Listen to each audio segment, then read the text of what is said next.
Havoc. News, interviews, and more. We just reek of Huntsville Havoc hockey. Another Reekin Havoc podcast is here. I'm Tim Lambert, and this week we bring on former center Justin Cseter, who was with the team from 2012 to 2015. We'll feature another edition of Huntsville's Greatest Hits and catch up on the latest news as the Reekin Havoc podcast continues.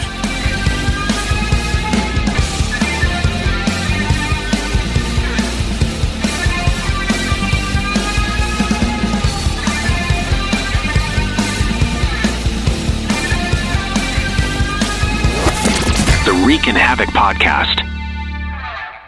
One of the worst feelings you can have is that of being stranded. Well, BT's towing, tire, and truck repair makes that a thing of the past, with 24/7 towing services and roadside assistance in the northern Alabama and southern Tennessee areas. But that's not all. They also offer truck and trailer repair, mobile welding, brake service and repair, new and used tires, and other major and minor repairs. Their name says it all, BT's Towing, Tire, and Truck Repair. For 24/7 response, call 497-8234. That's 497-8234.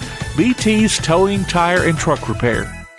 Athens Utilities comprises Athens Electric, Athens Gas, and Athens Water Services. Together, we are committed to providing reliable and affordable electricity, natural gas, and water and wastewater services. We operate as part of the City of Athens, and just like our city's motto of Athens is classic, Southern, character, we believe in supporting what makes our community special. Call 233-8750. Come by our office at 508 South Jefferson Street or look for the link online at athensal.us. Got something to say? Put it on a t-shirt, or hoodie, or apron, or even an iPhone case. Just go to daddyoscustomtees.com and make it happen. Look through their selection of ready-made designs, or make one of your own. Check out their special hockey designs, too. With Daddy O's Custom Tees, you can truly have it your way. Look for Daddy O's Custom Tees on Facebook, follow them on Twitter or Instagram, or go online to daddyoscustomtees.com. That's DADDYOS Custom TEES.com. Daddy O's Custom Tees. They've got your back or front. Let's go in the slot. Welcome to our In the Slot segment. This week we catch up with former center Justin Cseter, who played with the Havoc from 2012 to 2015. I like to start everybody out with letting them just kind of fill us in on, their story, where they're from, that kind of thing. So I'm originally from Menominee, Wisconsin. My grandparents were both immigrants, knew nothing about hockey. My dad went to the University of Green Bay and got a degree in public relations. Met a guy named Gary Spear, and Gary Spear said, "Hey, why don't you put that kid on some hockey skates?" And my dad was like, "What? What are those?" So there you go. And then put me on those, and I fell in love with it like everybody else does, right? And it was kind of throughout the years, I got to say, like, we were at this point in time, I lived in Wisconsin. And in Menominee, Wisconsin, which is about 40 minutes from the border of Minnesota. And at this time, I think the U.S. national program had about, they had a 20-man roster, and I think 16 of them were from Minnesota at this time.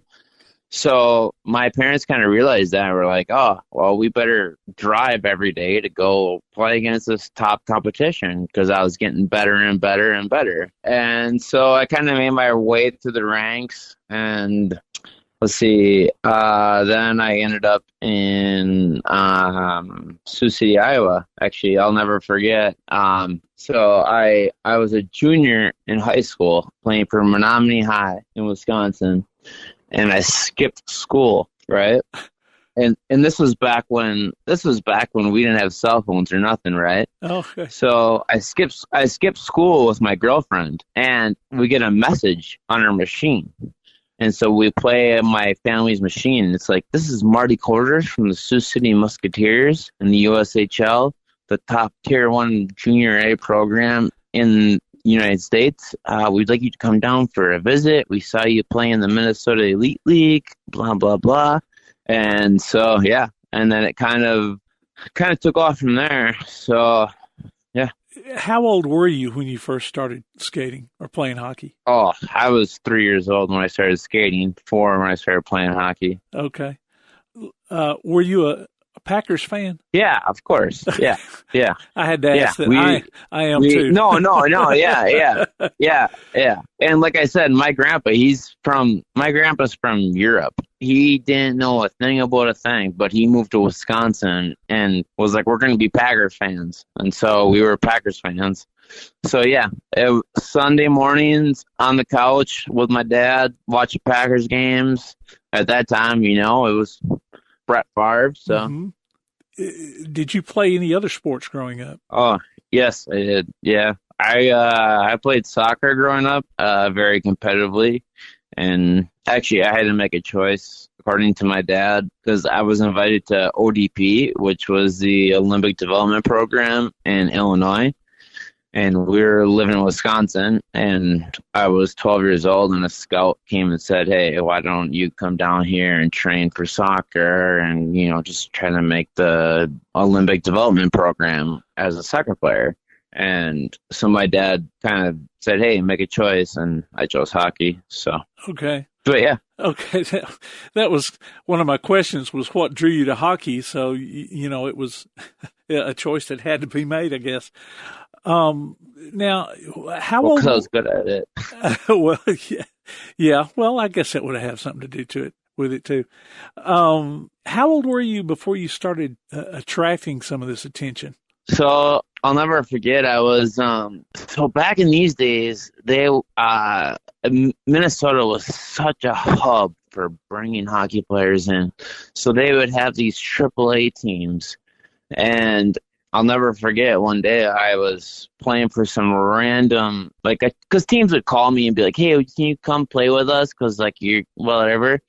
And they would say, okay, well, they're coming to watch you, not us.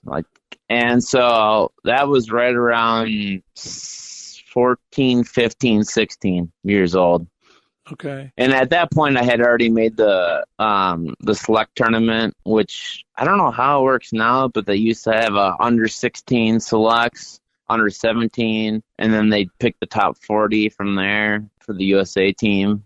But so did some of these teams who called you to come play with them, did they think that, maybe since these teams were coming to look at you, maybe they might see some of their guys too while they were at it?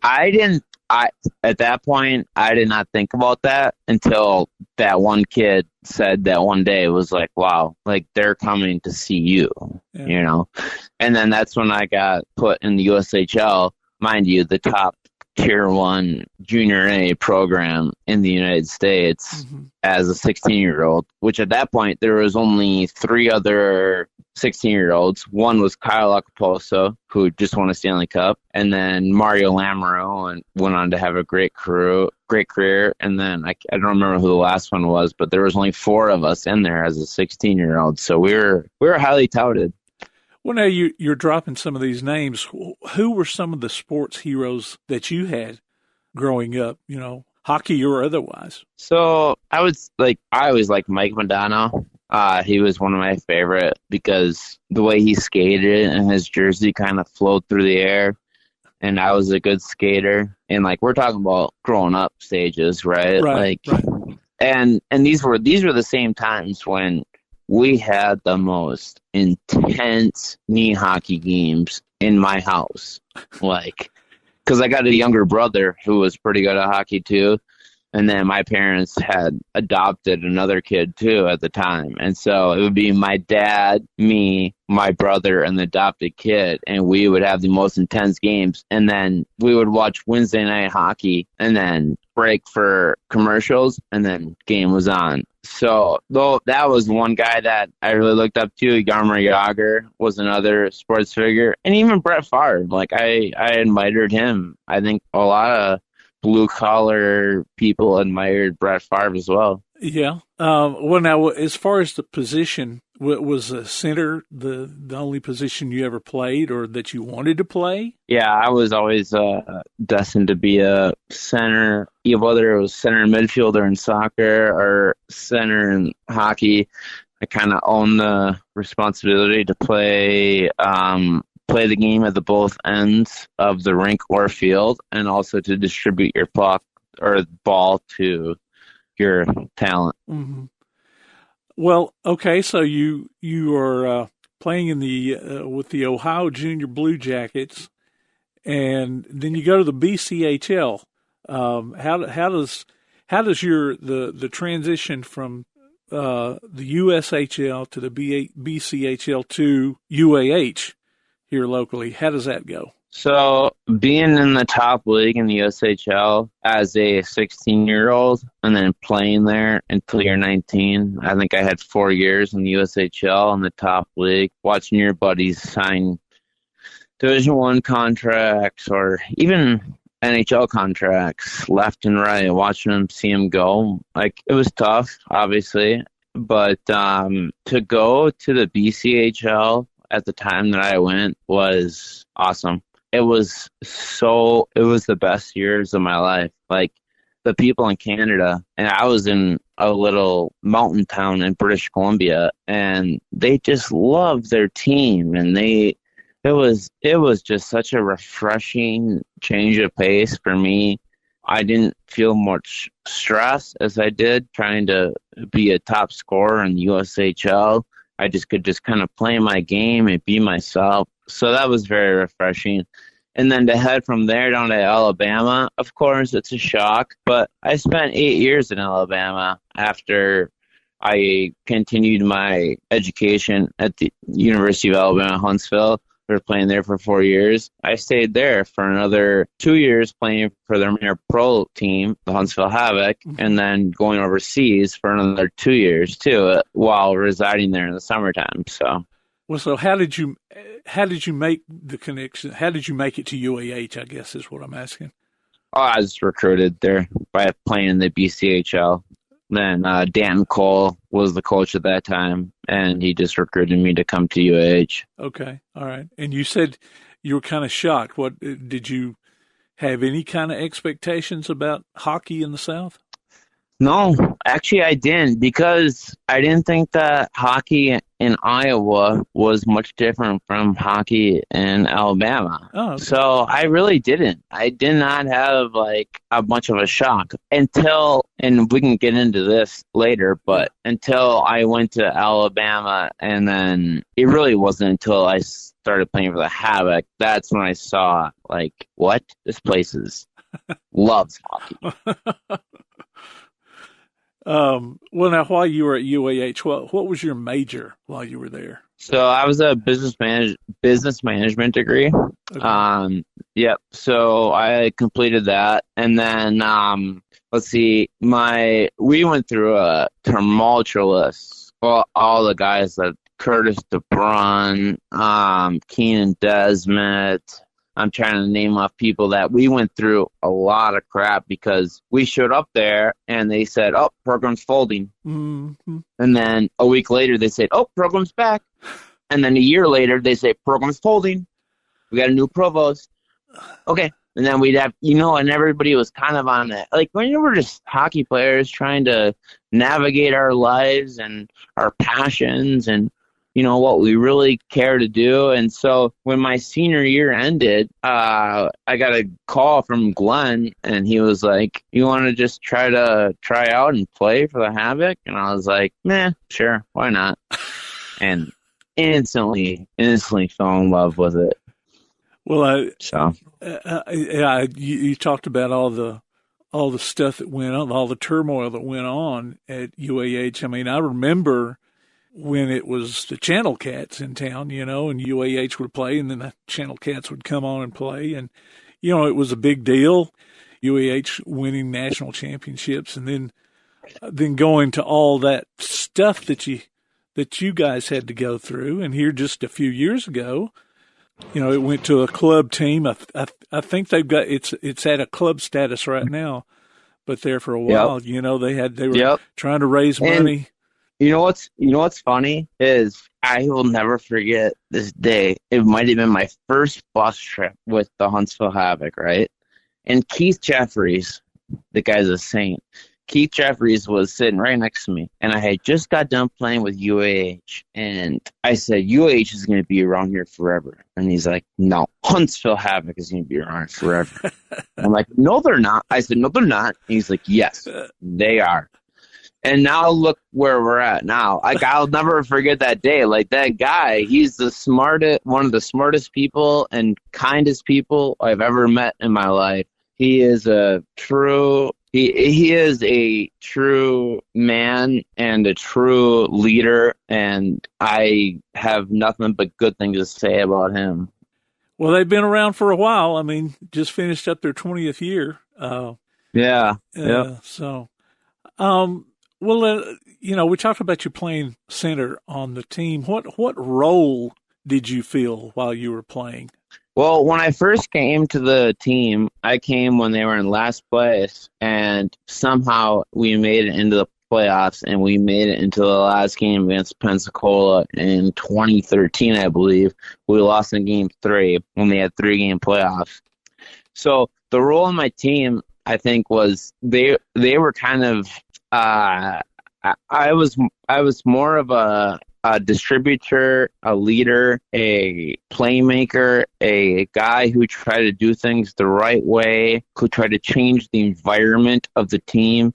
And I mean, you can even ask Glenn about this too, because me and Glenn are still really close to this day. Like, I tried to change the culture of the team at that point because they were in last place, even though they had the best fans in the league. They just did not have that kind of leadership and accountability at that time. And so I think that what happened is I came in from college who took things really serious and was focused, and then went on to a team who was in last place. We got all the way to the last game of playoffs, and then the next year we just kind of found our way into more and more success, and then it would just kind of was contagious, really. Yeah. So. And that kind of reminds me of this past season because, they had a coaching change. Why? Who's coaching there now? Well, Stephan is the head coach. He was an assistant for, I don't know, a couple of years before Glenn. He lived with me for 2 years. Really? Oh. But he was an assistant, and then because Jesse was the coach who also lived with me. Okay. Okay. Yeah. So now Stewart is the head coach. He was the last year was his first year as a head coach, and then I don't know if you know Tyler Piacentini. Yep. Okay, he came after my time, but I played with Stu and Jesse, and like I said, I lived with both of them. Okay. Well, now Tyler, he was the assistant this year because he retired after year before last. So, they had these guys leaving. Cy Nutkovich left, and some of the other guys who had been there for years. So they had a lot of new guys coming in, and things didn't start out like we fans we're used to. It's hard, especially you have to go through years of success, and it's hard. Well, what is surprising is they made it to the finals. They kind of had some moving parts over the course of the year, and then made it to the final game and lost to Peoria in Game 3. So, it was a shock to several folks. I know probably not the players because they kind of knew what was going on behind the scenes, but,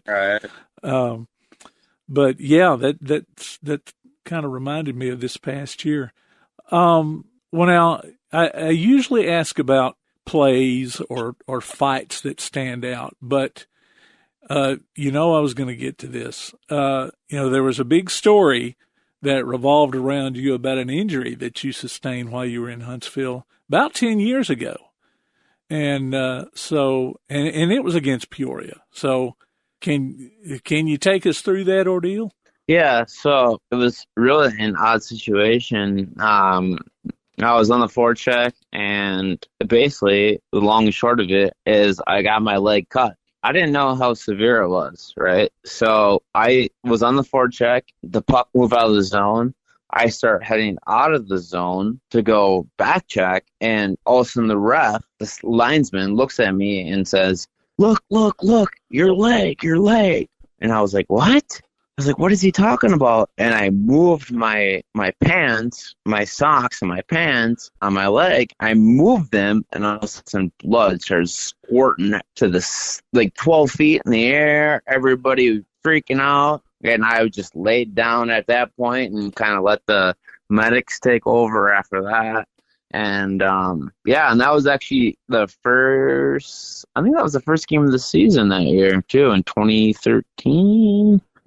Yeah, in 2013, I think that was the first game of the season. So, that was about a centimeter away from my femoral artery, which is one of your biggest arteries in your body.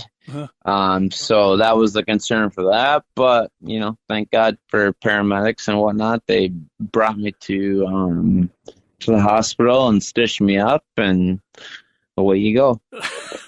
Well, they suspended that game after that happened. You're right. Yep. Yeah. They did. Yeah. Because it was like I said, there was blood squirting everywhere, and they didn't know really what was going to happen. So they suspended the game, took me off on the stretcher, and but we resumed the game later in the season that year against Peoria. But yeah, it was scary. Were you back in time to resume the game? Yep. Okay. Yep. How long were you out? So I probably should have been out about 2 months, but I was out about 2 weeks. Okay. Yeah. Well, I don't want to just sit there and watch our team, So I was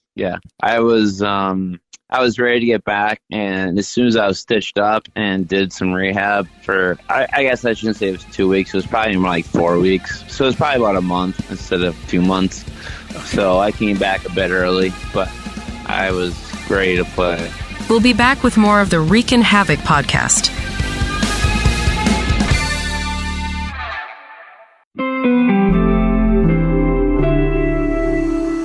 My name is Joel, and I came to St. Jude Children's Research Hospital in December of 1987 to be treated for osteosarcoma, which is bone cancer. We didn't know anything about St. Jude. We didn't know what they meant, or that, when we got here, what we would do, how it would be taken care of. And when we arrived, we found out that my family wasn't going to have to pay for any of my treatment, not for my medicine, not for travel, not for housing, not for food. St. Jude was going to cover all that.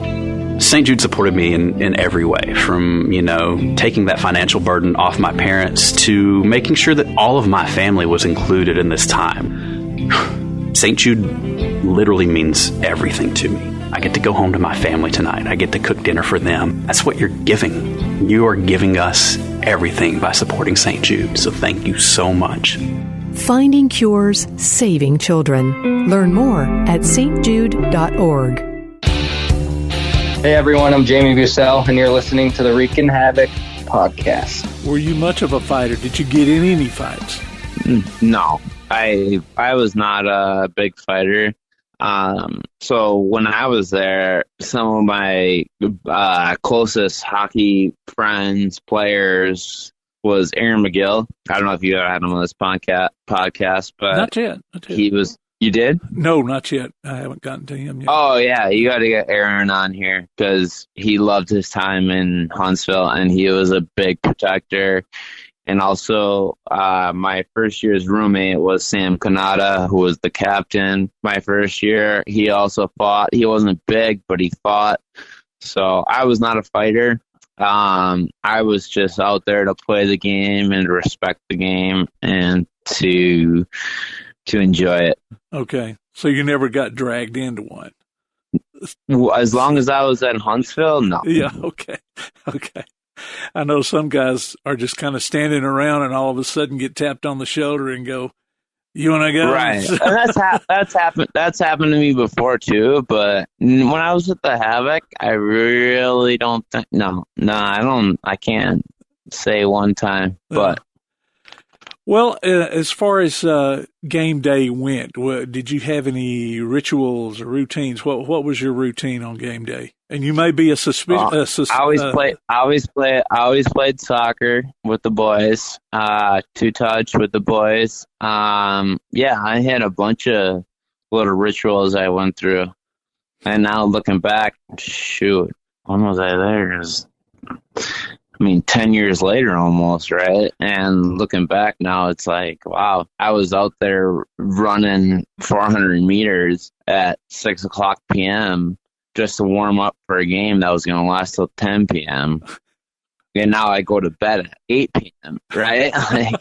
Oh, no. It's kind of crazy. It's kind of crazy to look back at a minor leaguer's life and to kind of see what they go through and their passion for the game. I think that's the most important part that I want to take away from this is that hockey players don't play minor league hockey for the money.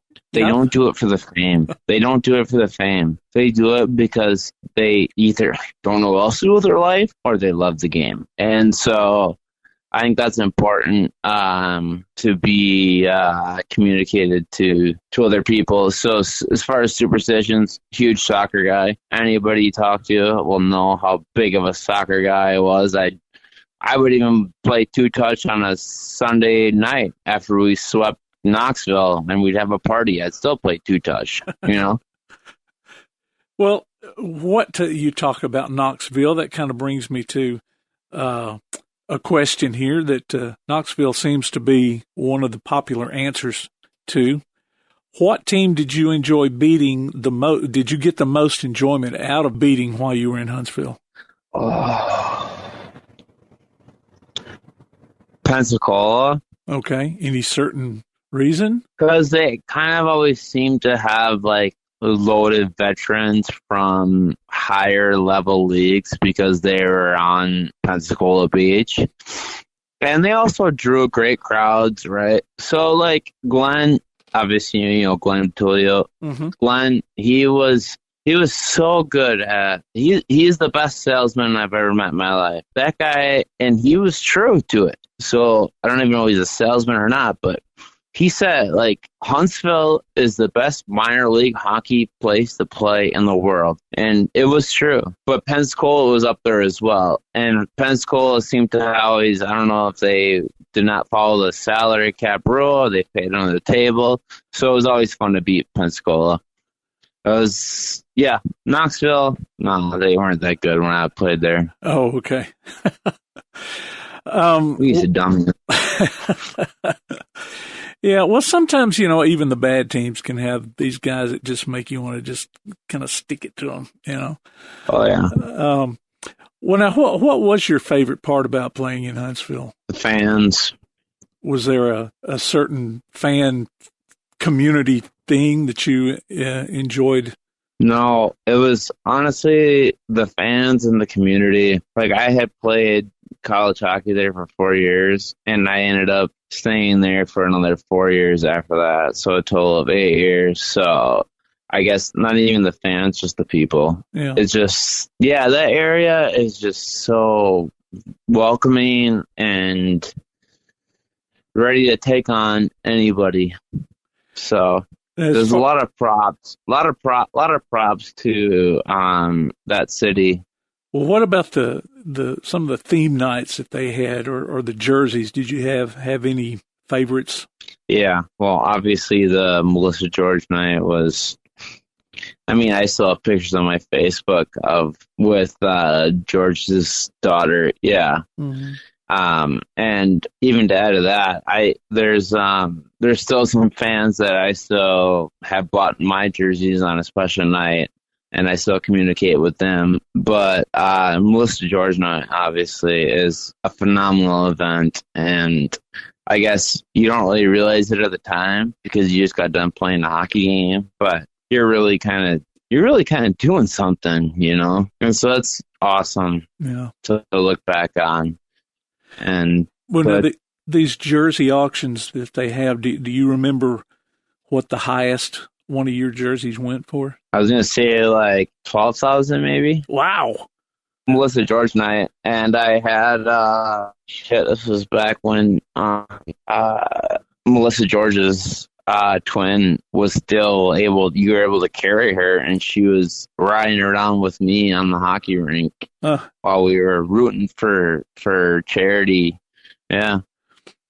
Well, now, according to Hockey DB, you left Huntsville in 2015 and went to Hungary to play. How did that happen?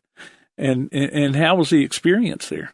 Well, it was awesome. Total change of pace, obviously. But I was just kind of at a point where I was like, okay, am I going to stay here and play in the SPHL all my life, or am I going to go overseas and kind of enjoy my talents, And so I was like, all right, I'm just going to go overseas. So I went overseas, and yeah, it was great. I ended up spending 3 years there, won a championship my first year there, led the team in points and playoffs, and yeah, it was great. Well, now, some of the other guys that we've talked to that have gone over to different European countries, Denmark, Sweden, say that the system over there isn't like it is over here. Is that the case in Hungary too? So that's the case. And so after I think it was my second year there, I came back to watch the Havoc play a game, and I saw a kid get checked into the boards, and I was like, nope, I don't want anything to do with that.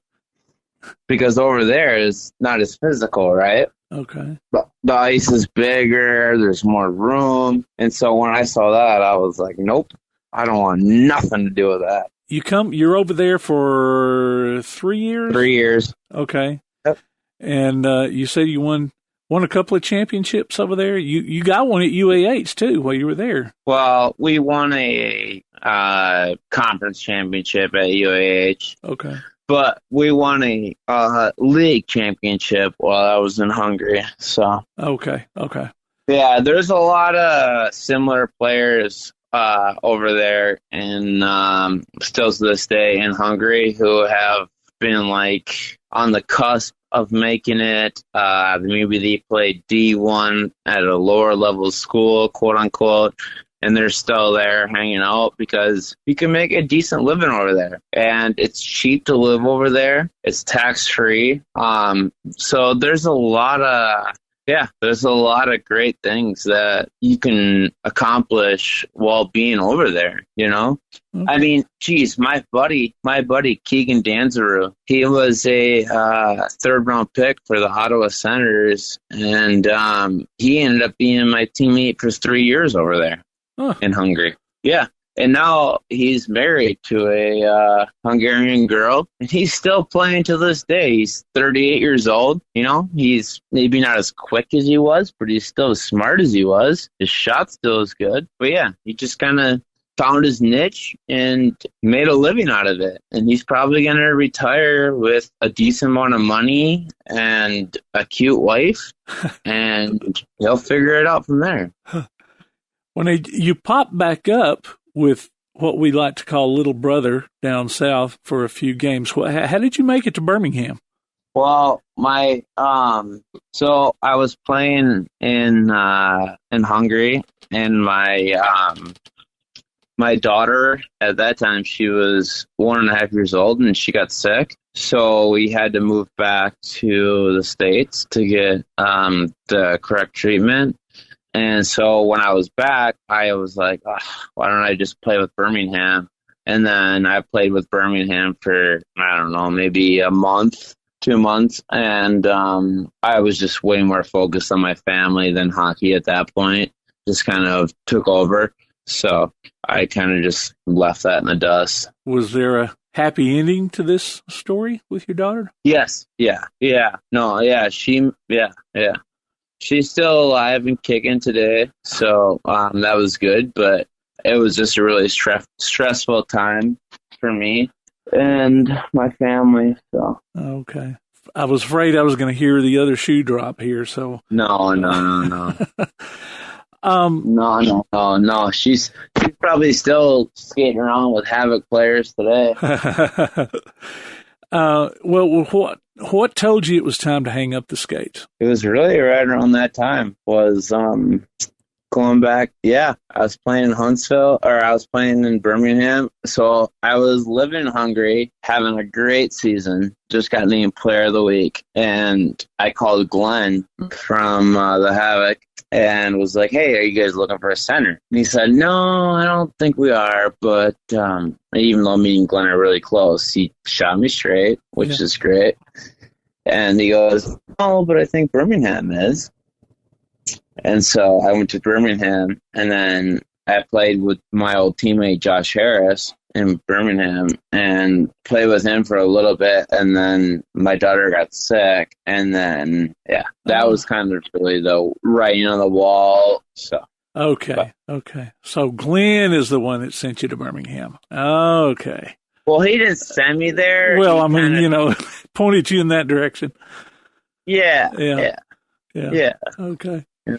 Well, now, what are you doing these days? So now I have my own moving company. And that's where? So now I'm back in Minneapolis. Okay. Yep. It's called Quick and Careful Moving. Okay. And after I retired, I went through a lot of ups and downs and kind of found my niche in the moving community because, hey, we're a team. And we show up to a house and we say, how the heck are we going to do this? And we look at each other and we say, well, I got you, and we're going to do it. And so that's how we kind of figured it out from there. And that kind of drove my passion because it's so team-oriented and goal-oriented people. And they can come from all walks of life, but they attract people who have great attitudes. And so, yeah. Well, before I wrap up here, I like to do a section of the interview here that I call my puck out of play questions. They're unrelated to hockey, or they start out that way, but then sometimes they circle back around. So anyway, here's my first question here. What is your favorite movie or TV show, or maybe something that you're streaming? Favorite TV show is The Mentalist. That's one I've thought about watching. I haven't gotten to it yet. What? There's so many. You got to watch it. Patrick Jane. It's so good. There's so many things streaming now. It's hard to get around. Yeah, I know, but this is an old school. Yeah, I know. You need to watch that. All right. Second one. Favorite food. Favorite food is chicken, rice, broccoli. All right. Number 3. Favorite music group, artist, or music genre. So Red Hot Chili Peppers, which I saw in concert last year. Oh, okay. I started to say, I was thinking that they were on tour here.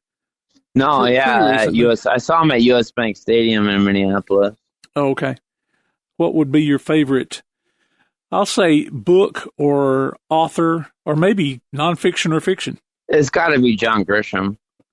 Okay. So you like all those courtroom things. Yep. Yeah.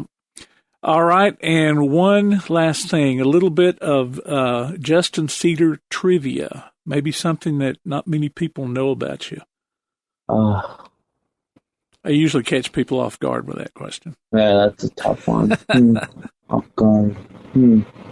I love to move furniture. Okay. All right. Well, that's something that I don't like to do. So there you go.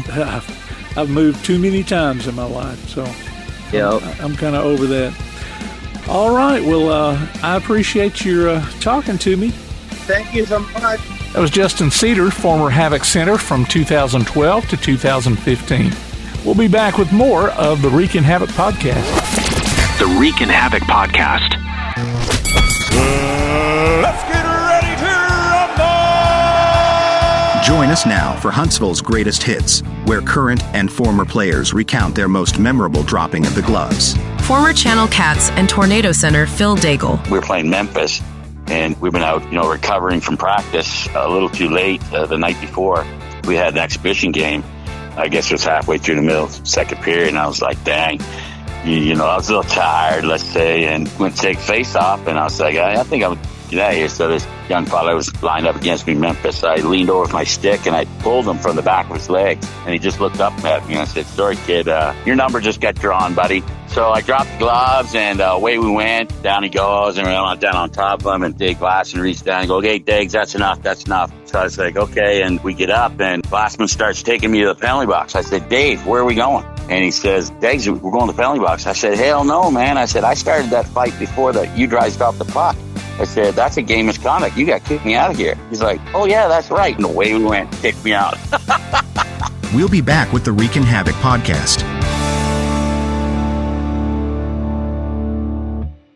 In June of 2005, our twin girls were delivered, Melissa and Ann Catherine, and they were born 14 weeks early. Amy and Chris George talk about the Melissa George Neonatal Memorial Fund. They both weighed less than 2 pounds. Ann Catherine was 115 and Melissa was 1'9". Melissa lived for a couple of hours, but all of the medical technology in the world just could not have saved her, and she passed away while she was in the NICU. Chris realized pretty early that God had given us a platform that we could use to try to help people.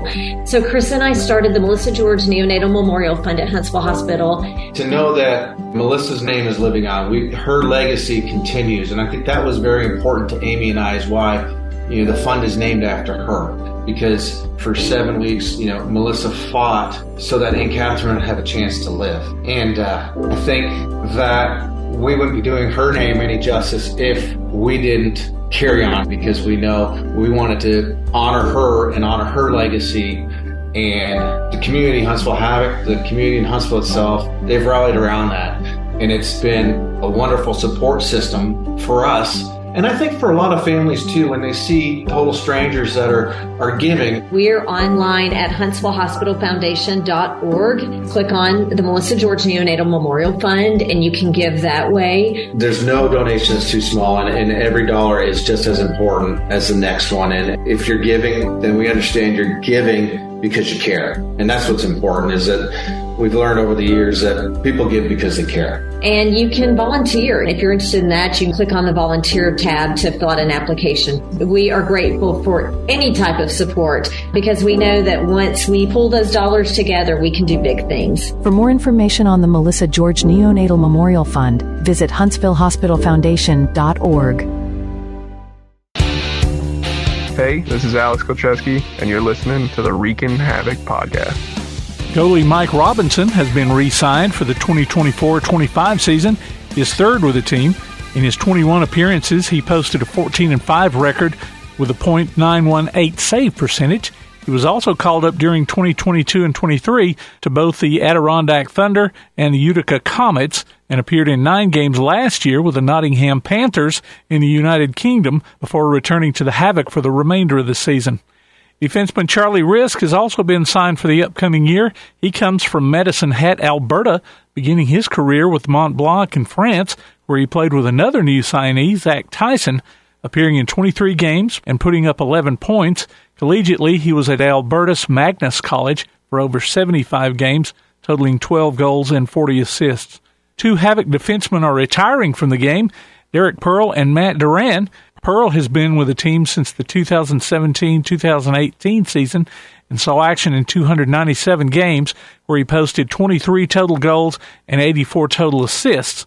Duran played in 70 total games in Huntsville from 2022 to 24, scoring 7 total goals with 27 total assists. Chris Blasius joined the Havoc as assistant coach and video coach. He previously served as video coordinator with the Jacksonville Icemen in the ECHL and was also head coach with Vermilion County and in the NA3HL, as well as filling various hockey operations roles with the Fairbanks Ice Dogs, the USHL's Tri-City Storm, and played a key role in launching the Kenai River Brown Bears of the NAHL. The annual Meet the Team party will be October 21st from 5 till 7 p.m. for both season ticket holders and the general public.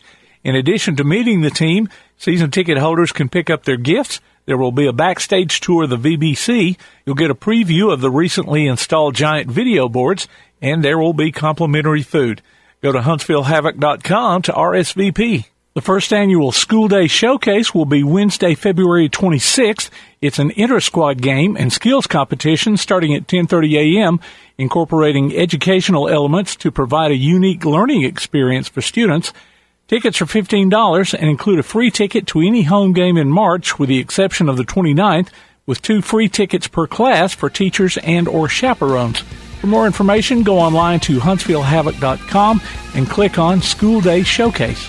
Season tickets for next year are now on sale. Full, half, or quarter season plans, as well as group tickets, are available. Go to the menu at HuntsvilleHavoc.com and click on the Tickets tab. Watch the Havoc live or on demand all season long via Flow Hockey. Just go online to flowhockey.tv or download the Flow Hockey app for your device. The Reekin Havoc Podcast. For those returning from military service, the transition back to civilian life isn't always easy. Retired Marine Gunnery Sergeant Bill Cook talks about still serving veterans. The mission of Still Serving Veterans is to serve and honor veterans and their families by empowering them to build meaningful lives. And we do that through connecting to fulfilling careers, getting the benefits they deserve, or the services that they need. We have never charged anybody anything for our services. A group of business leaders in town felt there was a need to help the seriously wounded make that transition back into civilian life. Employment services, VA benefits, and connections to other community services. That's what we do. If you're a veteran and you need help, please get a hold of us.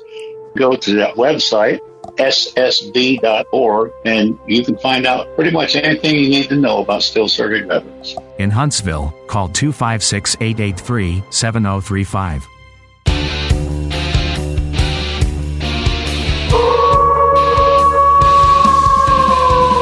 For tickets, official Huntsville Havoc merchandise, and more, go to HuntsvilleHavoc.com. Visit our website at ReekinHavoc.com. Look for us on Facebook, Instagram, X, and Threads. And listen, follow, and subscribe to the Reekin Havoc podcast on your favorite platform to keep up with the only weekly podcast covering the Huntsville Havoc, the Reekin Havoc podcast.